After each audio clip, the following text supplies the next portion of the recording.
In this video, we're going to be taking a look at this two-stage countertop water filter that was sent over to me to check out and make this video. Let's jump right into it.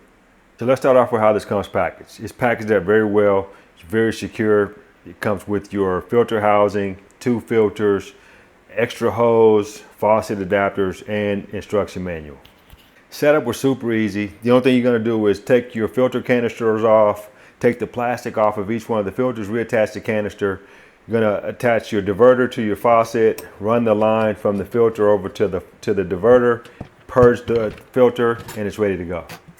This is a double filter system, which means that it basically has 2 carbon filters in there. One is a GAC, which is granular activated carbon. The other one is a carbon block of CTO, chlorine, taste, and odor. So basically these work together.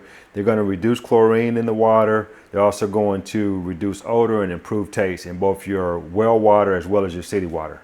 These filters are rated for up to 12 months of use, which means that I'm going to be able to reduce my usage of these plastic water bottles that pile up fast and they get kind of expensive over time. So I'll be able to fill up my permanent bottle when I need to go out and about. But for drinking around the house, I've got nice, fresh, great tasting water that comes right out of the faucet. So if you guys are looking for a water filter for yourself, I highly recommend this here. I hope this helps.